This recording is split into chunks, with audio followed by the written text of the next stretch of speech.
Hello my dear student, welcome to our YouTube channel Quantum Classes. तो मेरे प्यारे बच्चों, आज हम लोग का बहुत दिनों बाद ये वीडियो अपलोड होने जा रहा है। तो क्लास 10th का हम लोग साइंस सब्जेक्ट का पहला चैप्टर स्टार्ट करेंगे। अब आप जानते हो कि जो क्लास 10th की जो साइंस है वो 3 पार्ट में डिवाइड हो गई है, फिजिक्स, केमिस्ट्री और बायो। तो जो पहला चैप्टर है वो केमिस्ट्री का है। तो पहले जो फर्स्ट 4 चैप्टर है वो केमिस्ट्री का है।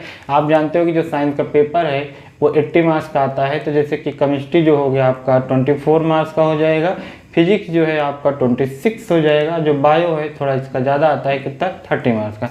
लगभग ऐसे पार्टीशन किया गया है।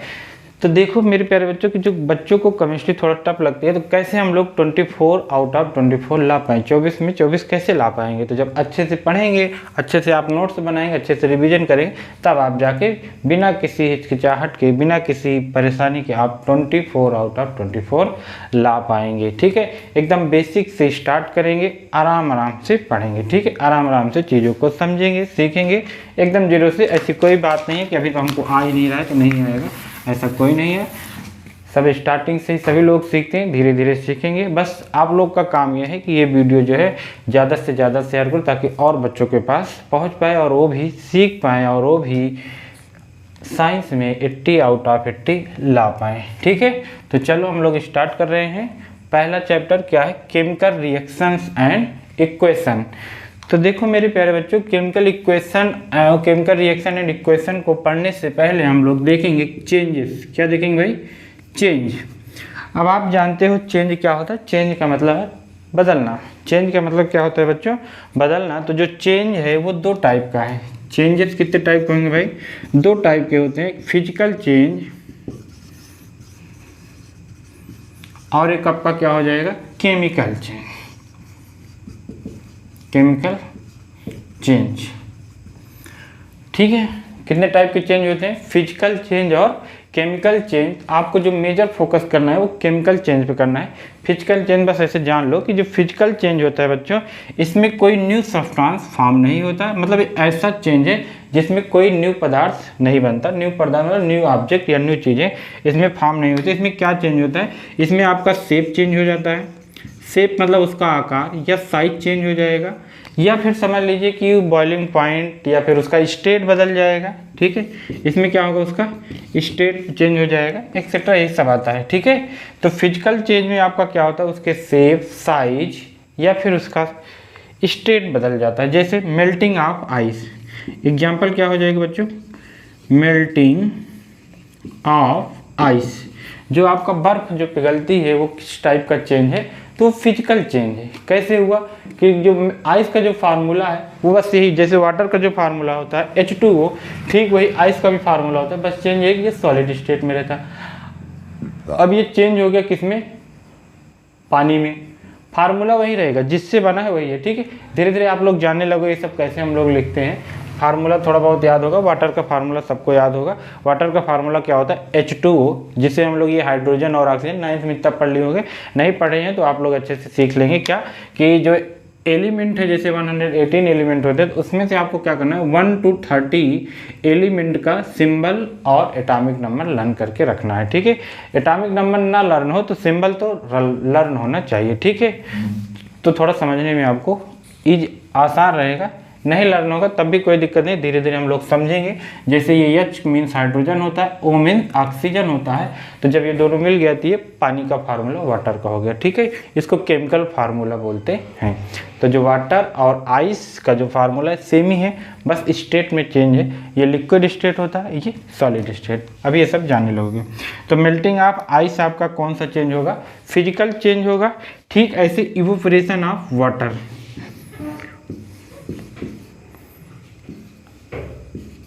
इवोपरेशन ऑफ वाटर, इसका मतलब क्या होता है? पानी का भाप बनना। इवोपरेशन ऑफ वाटर का मतलब क्या होता है कि जो आपका वाटर है ये लिक्विड स्टेट में किस में बदल जाता है? वेपर या गैस में। ठीक, ऐसे लिख देते हैं। तो ये भी किस टाइप का चेंज है आपका? Physical change. इसमें कुछ हुआ नहीं है, बस केवल स्टेट में परिवर्तन हुआ है। लिक्विड से किस में बदल गया? गैस में। ठीक है बच्चों, अच्छे से आपको दिख रहा है, कोई दिक्कत तो नहीं हो रही है। यहाँ पे लिखा गया इवोपरेशन ऑफ वाटर। इसके बाद क्या है? Bending of rod. इसका मतलब क्या होता है भाई, बेंडिंग ऑफ रॉड, इसका मतलब ये होता है किसी भी रॉड को आप बेंड कर दिए, मोड़ दिए, तो वो भी किस टाइप का चेंज होगा, फिजिकल चेंज। कोई नया चीज़ तो बना नहीं है, केवल उसका शेप, मतलब उसका केवल शेप चेंज कर दिए। अब ये स्ट्रेट है, अब इसको आप बेंड कर दोगे, कोई दूसरे शेप का हो जाएगा, भी शेप का हो जाएगा, जिस शेप में आप बेंड करोगे तो वो किस टाइप का चेंज आएगा, फिजिकल चेंज आएगा। ठीक है बच्चों। लाइटनिंग ऑफ बल्ब या बल्ब का ग्लो होना, ये भी किस टाइप का चेंज है, फिजिकल चेंज। क्यों, क्योंकि इसमें जैसे इलेक्ट्रिसिटी आई तो जल रहा है, फिर उसके बाद चली गई तो बंद हो गई, फिर वैसे अपने आई स्टेट में आ गया, मतलब इसमें ओरिजिनल स्टेट में फिर भी आ सकता है। ठीक है, जैसे आपका कोई रबड़ है, उसको स्ट्रेच कर रहे हो, फिर उसको आपने छोड़ दिया, फिर उसी शेप में आ गया। ठीक है, तो जो फिजिकल चेंज है इसमें कोई न्यू सब्सटेंस फॉर्म नहीं होता, इसमें केवल वही स्टेट, शेप, साइज, यही सब चेंज होता है। आप लोग अच्छे से याद कर लेंगे। 2-3 example, melting of ice, physical change, evaporation of water, physical change, bending of rod, physical change, cutting of paper, physical change. ठीक है, क्रिस्टलाइजेशन आप हो किसी भी चीज़ का क्रिस्टलाइज कर लो, मतलब पानी को जोड़ो, तो वो भी क्या कहलाता है, फिजिकली चेंज होता है, इसमें कोई दिक्कत नहीं है। ठीक है, मेल्टिंग ऑफ बैग्स, ये भी क्या है आपका फिजिकल चेंज है। बस इतनी सी बातें आपको याद रखना था फिजिकल चेंज में, और ज़्यादा कुछ पूछा नहीं जाता। ठीक है, अब हम लोग आते हैं अपने मेजर पोर्शन जिसका नाम है केमिकल चेंज। तो देखो मेरे प्यारे बच्चों, केमिकल चेंज में क्या होता है, केमिकल चेंज में क्या होता है कि ऐसा चेंज होता है, इसमें जो है new compound with new property के साथ फॉर्म होता है। इसमें क्या होता है भाई, न्यू कंपाउंड भी फॉर्म होता है और न्यू प्रॉपर्टी भी हो जाती है। मतलब जैसे मान लीजिए H2 को हाइड्रोजन गैस कहेंगे, अब धीरे धीरे हम लोग सीखेंगे। ठीक है, H2 और O2 अब नहीं सीखेंगे, फिर कब सीखेंगे, कभी तो सीखना ही पड़ेगा, अभी से स्टार्ट करें अगर आपने पहले नहीं सीखा तो। H2 क्या है, ये हाइड्रोजन गैस है, गैस को हम लोग ऐसे G लिख देते हैं जैसे यहाँ पे लिखा गया है। इसका मतलब क्या होता है कि ये गैस स्टेट में, थोड़ा थोड़ा आप धीरे धीरे सीखेंगे। तो ऐसे ऑक्सीजन भी क्या होता है, गैस होता है। मतलब जब H2 गैस और ऑक्सीजन गैस जब मिलते हैं तो ये पानी बन जाता है। क्या बन जाता है मेरे प्यारे बच्चों, वाटर बन जाता है, जो कि होता है लिक्विड। ठीक है, कोई दिक्कत। अब इसको बैलेंस भी अभी हम लोग पढ़ेंगे इसी चैप्टर में कि इसको कैसे बैलेंस करते हैं, बैलेंस क्या होता है। बस अभी मैं ऐसे राइट कर दे रहा हूँ, आप लोग ऐसे मान लो कि ऐसे ये केमिकल रिएक्शन है।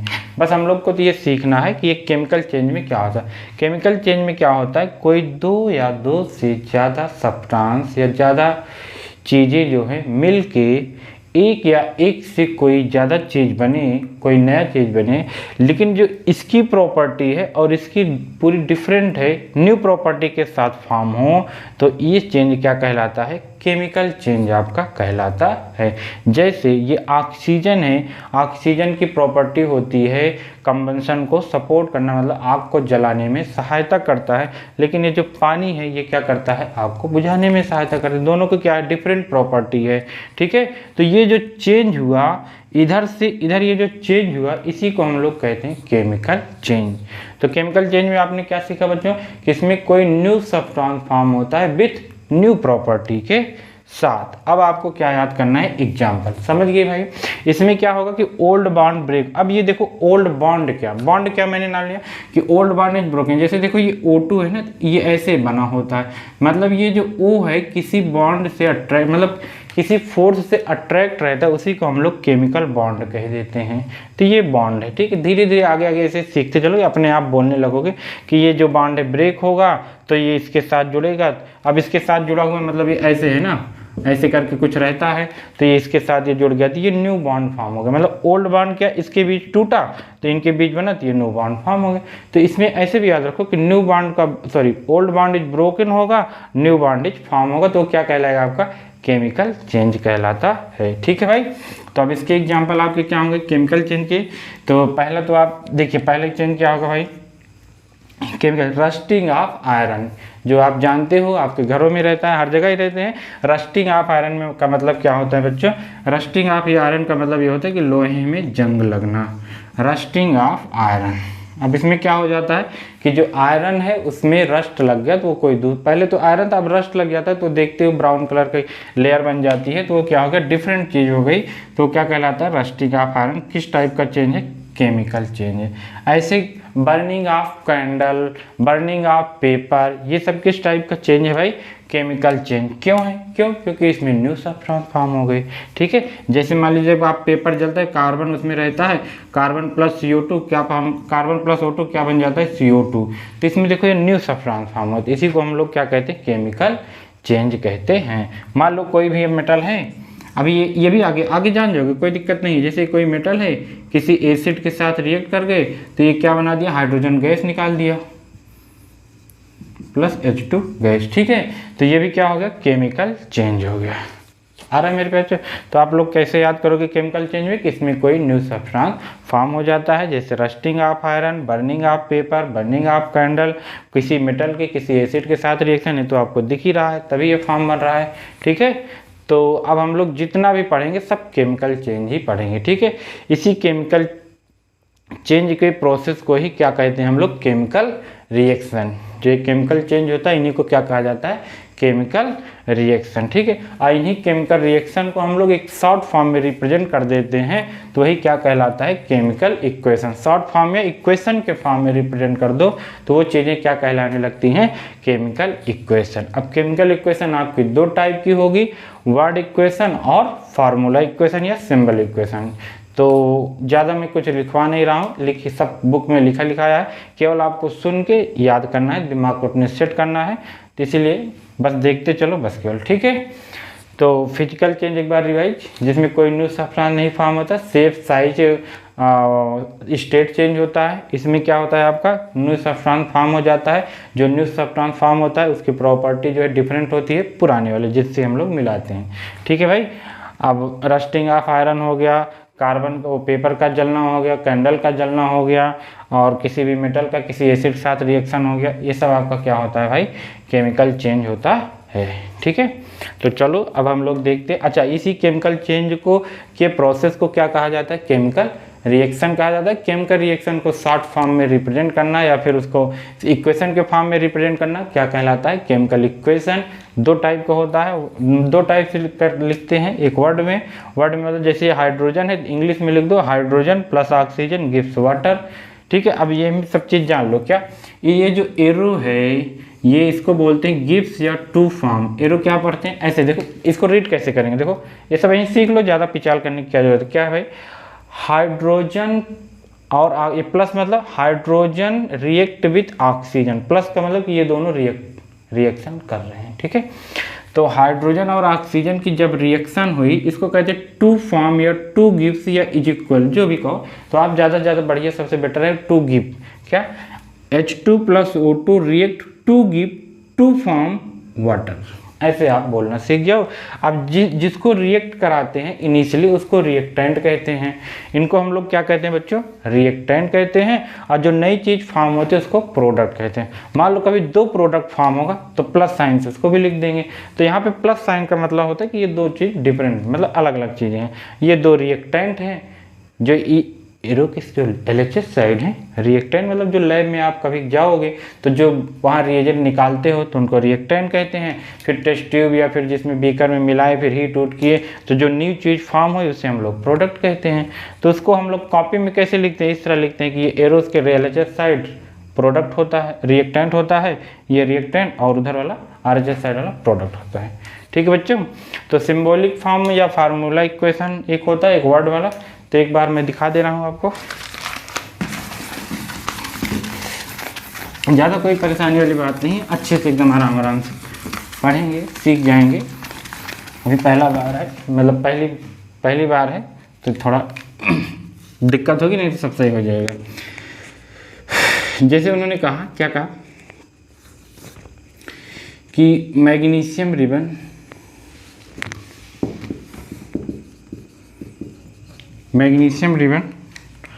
Burn in air to form magnesium oxide. तो आपको क्या लिखना रहेगा? Magnesium ribbon plus air give magnesium oxide, magnesium oxide. ठीक है, अब इसमें देखो क्या होगा। अब ये वर्ड इक्वेशन है, ये क्या है भाई? Word equation. अब इसको सिंबॉलिक फॉर्म में कैसे लिखोगे? जब आप जानते रहोगे मैग्नीशियम रिबन मतलब मैग्नीशियम की कैसे पट्टी होती है। इसको मैग्नीशियम का जो सिंबल होता है Mg होता है। क्या होता है? Mg, हम लोग यहाँ पे लिख देंगे Mg प्लस एयर, मतलब क्या होता है, एयर में जो है बहुत सारी गैसें होती हैं, ज़्यादा तो नाइट्रोजन और ऑक्सीजन होती हैं, ठीक है। और जो नाइट्रोजन है वो इनरिएक्टिव है, इनरिएक्टिव मतलब वो रिएक्शन नहीं करता।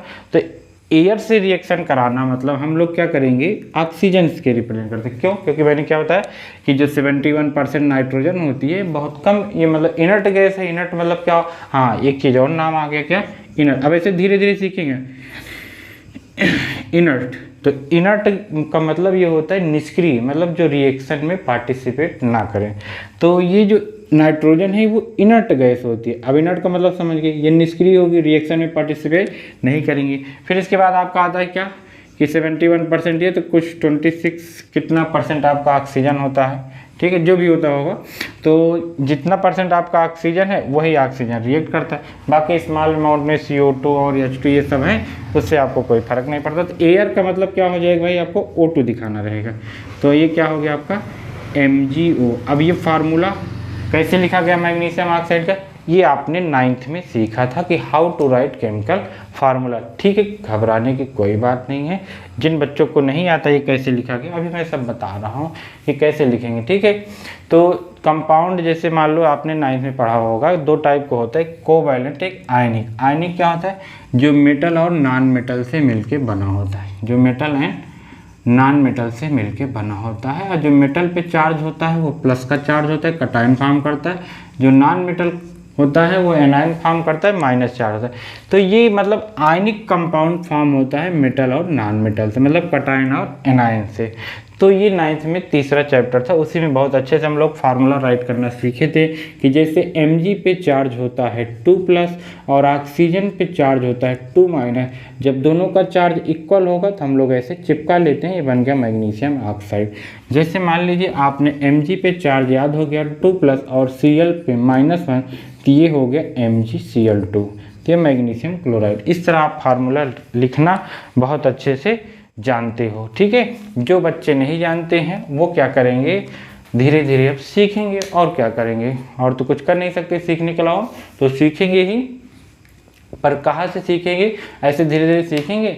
नहीं तो क्लास 9 का वीडियो अपलोड है, क्लास 9 का, उसमें देखेंगे तो एक वीडियो करके how to write chemical formula, ठीक है, तो उसमें दिया गया है, तो उसको आप देख लेंगे, बहुत अच्छे से समझ में आ जाएगा। फिर भी नहीं आएगा तो इसमें कराया जाएगा, जैसे अभी कराया गया कि मैग्नीशियम ऑक्साइड कैसे लिखेंगे, Mg पे चार्ज 2+ होता है, ऑक्सीजन पे 2-, ये हो गया MgO, तो आपका बन गया मैग्नीशियम ऑक्साइड, ठीक है भाई।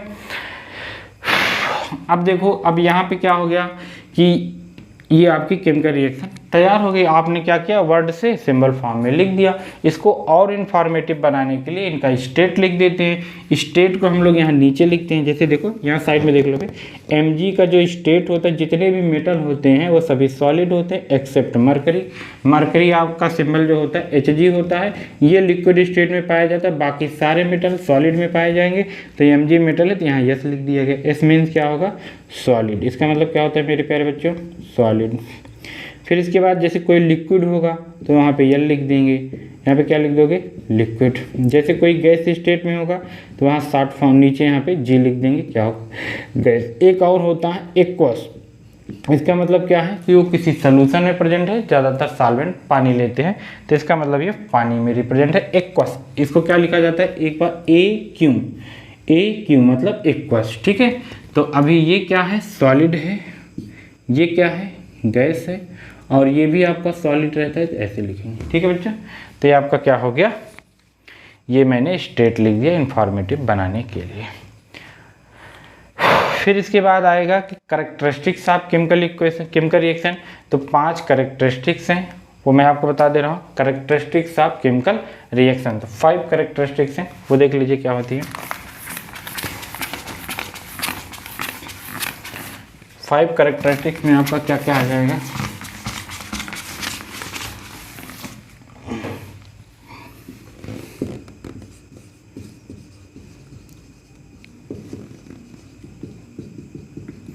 पहला है, ऑर्डर में जहाँ याद करो, जहाँ जैसे याद करो, बस याद होना चाहिए। पहला क्या है,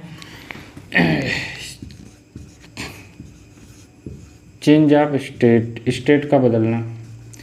इसका मतलब क्या होता है, 5 कैरेक्टरिस्टिक किसकी, केमिकल रिएक्शन की। मतलब ये कि केमिकल रिएक्शन के दौरान स्टेट बदल जाता है भाई। स्टेट मतलब जैसे अभी आपने देखा था कि H2 गैस है और ऑक्सीजन गैस है, दोनों मिलके पानी बना लिए थे और क्या हो गया था, लिक्विड। स्टेट बदल गया मेरे भाई। दूसरा क्या है, चेंज इन टेम्परेचर। इसका मतलब क्या होता है, टेम्परेचर में बदलाव। चेंज इन टेम्परेचर ये क्या है मेरे प्यारे भाई, ये है कि जब केमिकल रिएक्शन होता है तो इसमें टेम्परेचर बदल जाता है। मतलब क्या, अभी आप मार्केट से जाओ, ले आओ चूना, ले आओ, जिसको हम लोग क्विक लाइम कहते हैं। देख लो चूना का फार्मूला, इसको हम लोग क्या कहते हैं, क्विक लाइम, जिसका नाम है कैल्शियम ऑक्साइड। ठीक है भाई, केमिकल नेम है कैल्शियम ऑक्साइड, जनरल नाम है क्विक लाइम।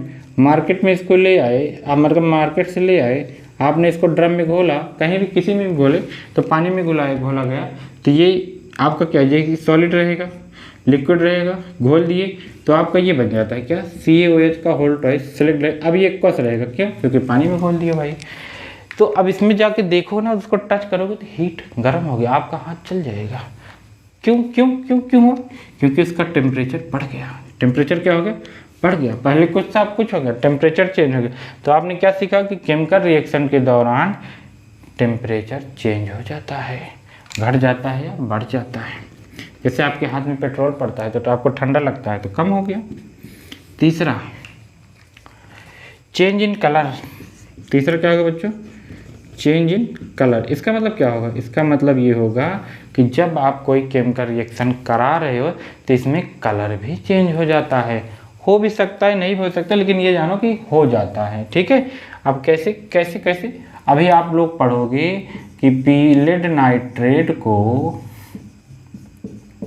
पोटेशियम आयोडाइड, अब इस सब में कैसे बोल रहा हूँ, वही आयनिक वाला जो 9th वाला बता रहे हैं, वहीं से हम लोग सब सीख रहे हैं कि इसको लेड नाइट्रेट पढ़ते हैं, इसको पोटेशियम आयोडाइड पढ़ते हैं। आप लोग भी धीरे धीरे ये सब चीज़ें जानने लगोगे, ऐसे देखते रहोगे, मेरे साथ रहोगे, सब कुछ जानने लगोगे।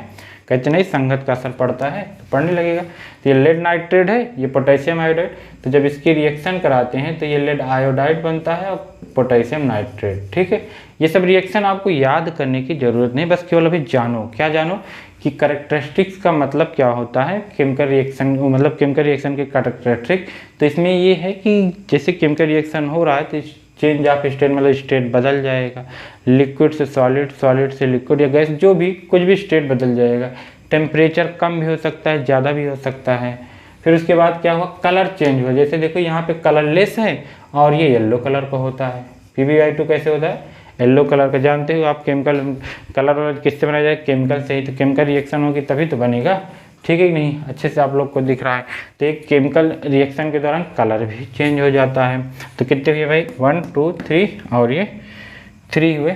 चौथा देखो क्या, चौथा ये इवोल्यूशन ऑफ गैस। ये क्या है, इवोल्यूशन ऑफ गैस का मतलब ये है कि जब आप कोई केमिकल रिएक्शन करा रहे हैं तो उसमें से गैस भी निकलती है। कौन है, जैसे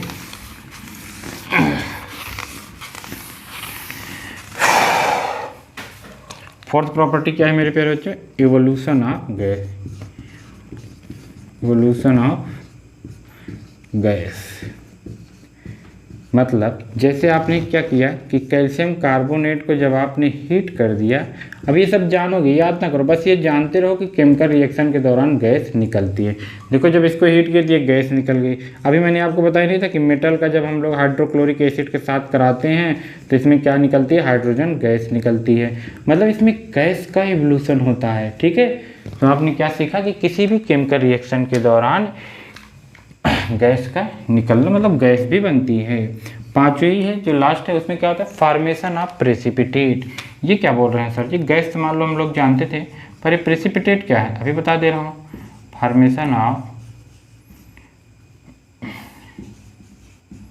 प्रेसिपिटेट, देखो भाई प्रेसिपिटेट क्या है, जैसे मान लो कोई सोल्यूशन है, कोई सोल्यूशन मतलब बीकर में जैसे पानी, तेल, कुछ भी लियो, कोई सोल्यूशन है, उसमें कोई आप ऐसा सॉलिड सब्सटेंस डालो जो इनसॉल्युबल, मतलब घुले ना, उसी में इधर उधर घूमता रहे, तो उसको हम लोग क्या कहते हैं, प्रेसिपिटेट कहते हैं। क्या कहते हैं मेरे प्यारे बच्चों, प्रेसिपिटेट। जैसे NaCl AgNO3 की जब आप रिएक्शन कराते हो तो इसमें AgCl का वाइट PPT बनता है। क्या बनता है भाई, वाइट पीपीटी इसको ऐसे डिनोट करते हैं, यहाँ पे क्या हो जाएगा सोडियम नाइट्रेट, ये हो जाएगा। दिख रहा है आपको अच्छे से? ठीक है भैया। तो आपने क्या सीखा कि फॉर्मेशन ऑफ प्रेसिपिटेट। अब इसमें क्या होगा कि ये दो चीज़ आपके निकल के काम की बात है, एक एरो अप और एक एरो डाउन। एरो अप देखो क्या शो करता है, एरो अप का मतलब होता है एवोल्यूशन ऑफ गैस, मतलब ये सिंबल गैस को रिप्रेजेंट करता है, मतलब ये गैस है, ये गैस है और निकल रही है। ये एरो डाउन, ये सिंबल ये शो करता है कि प्रेसिपिटेट फॉर्म हुआ है। ये सिंबल क्या शो करता है, फॉर्मेशन ऑफ प्रेसिपिटेट। प्रेसिपिटेट क्या होता है, किसी भी सोल्यूशन में जो इनसोल्यूबल सॉलिड सब्सटेंस है उसे क्या कहते हैं, प्रेसिपिटेट कहते हैं। ठीक है, तो ये हो गए कैरेक्टरिस्टिक्स ऑफ केमिकल रिएक्शन। आज आपने क्या क्या सीखा कि केमिकल चेंज क्या होते हैं, फिजिकल चेंज क्या होते हैं, केमिकल इक्वेशन क्या होती हैं, वर्ड फॉर्म से सिंबॉलिक फॉर्म में कैसे जाओगे, उसके लिए तभी आप जा पाओगे जब आपको सबके सिंबल याद हो और फार्मूला। तो फार्मूला आप लोग याद कर लेना, जैसे मैंने बताया है कि क्लास 9 का एक मैंने वो प्लेलिस्ट है, उसी में वीडियो है, उसको आप लोग देख लेंगे तो अच्छे से आ जाएगा, नहीं तो धीरे धीरे हम लोग सीखेंगे। फिर आपने क्या सीखा, आपने सीखा characteristics of chemical reaction. 5 characteristics है, मतलब केमिकल रिएक्शन के दौरान स्टेट ऑफ चेंज हो जाएगा, state of change of state, change of colour, evolution of gas, formation of precipitate और चेंज ऑफ कलर है। इतनी बातें आपने सीखी है। अब बस इतना आज के लिए काफ़ी, धीरे धीरे सीखेंगे, कोई जल्दबाजी नहीं है, कोई ज़रूरी नहीं कि सब आज ही सीख लें। इतना आज सीखेंगे, अब कल हम लोग सीखेंगे कि ये जो केमिकल रिएक्शन है इसको हम लोग कैसे बैलेंस करते हैं, क्यों बैलेंस करते हैं, फिर उसके बाद टाइप ऑफ केमिकल रिएक्शन धीरे धीरे करके सीखेंगे। आज के लिए इतना ही। अब आपको एक ही काम करना है कि इस वीडियो को ज़्यादा से ज़्यादा शेयर करो ताकि मेरा भी मन लगे बनाने में। ठीक है, खूब अच्छे से आप लोग पढ़िए।